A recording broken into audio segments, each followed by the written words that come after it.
Hi నమస్కారం. నా పేరు రఘు. మీరు చూస్తున్నారు రబ్ అండ్ రెప్. ఇది నా ట్రాన్స్ఫర్మేషన్ సిరీస్లో డే 66. ఈరోజు మనం కంప్లీట్ బ్యాక్ వర్కౌట్ చేసాం. బ్యాక్ మజిల్ స్ట్రాంగ్గా ఉంటే పోస్చర్ అనేది ఇంప్రూవ్ అవుతుంది, పుల్లింగ్ స్ట్రెంత్ పెరుగుతుంది అండ్ అప్పర్ బాడీ డెవలప్మెంట్కి కూడా బాగా యూజ్ అవుతుంది. ఇప్పుడు మీరు వీడియోలో చూస్తున్నట్టుగా మనం చేసిన ఎక్సర్సైజ్ అని చూద్దాం. పుల్అప్ వేరియేషన్స్ పర్ఫామ్ చేశాను. ఫస్ట్ స్లైట్ వైడ్గా పట్టుకొని పుల్అప్స్ అనేవి పర్ఫామ్ చేశాను. ఇలా పట్టుకొని చేయడం వల్ల మన ల్యాట్స్ అనేవి టార్గెట్ అవుతాయి. నెక్స్ట్ నార్మల్ పుల్అప్స్ అంటే నార్మల్ గ్రిప్ యూజ్ చేశాను. మన ఓవరాల్ బ్యాక్ స్ట్రెంత్ అనేది బిల్డ్ అవ్వడానికి ఇది హెల్ప్ అవుతుంది.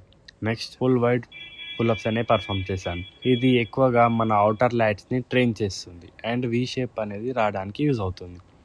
Next Archer pull-ups. మీరు చూస్తున్నట్టుగా బాడీని సైడ్ షిఫ్ట్ చేసి పుల్ చేశాను.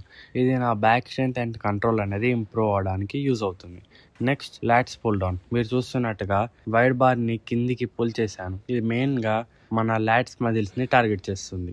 Next V bar pull down perform చేశాను. క్లోజ్ గ్రిప్తో పుల్ చేసేటప్పుడు middle back and lower backs అనేవి ఎక్కువగా వర్క్ అవుతాయి. Next seated cable drawings. మీరు చూస్తున్నట్టుగా హ్యాండిల్ని స్టమక్ దగ్గరికి పుల్ చేశాను. పుల్ చేసేటప్పుడు షోల్డర్ బ్లేడ్స్ని స్క్వీజ్ చేయాలి. ఇది మెయిన్గా మన రాంబాయిడ్స్ అండ్ మిడిల్ బ్యాక్ని టార్గెట్ చేస్తుంది. Next single arm cable drawing. ఇది మన మజిల్ ఇంబ్యాలెన్స్ రిడ్యూస్ చేయడానికి, ల్యాట్స్ని బెటర్గా ఫీల్ చేయడానికి యూజ్ అవుతుంది. Next behind the neck rope pull over. ఇది కేబుల్ పుల్ ఓవర్ దగ్గర పర్ఫామ్ చేశాను. మీరు చూస్తున్నట్టుగా రోప్ని బ్యాక్ సైడ్ నుండి కిందికి పుల్ చేశాను. ఇది మెయిన్గా మన ల్యాట్స్ అనేది ఐసోలేషన్ కోసం యూజ్ అవుతుంది.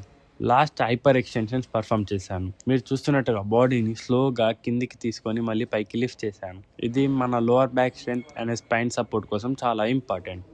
బ్యాక్ని డిఫరెంట్ యాంగిల్స్లో ట్రైన్ చేస్తే విడ్త్, థిక్నెస్ అండ్ స్ట్రెంత్ కూడా పెరుగుతాయి. దీంతో మనం చేసిన వర్కౌట్ అనేది కంప్లీట్ అయిపోయింది. Thank you for watching. Next వీడియోలో కలుద్దాం.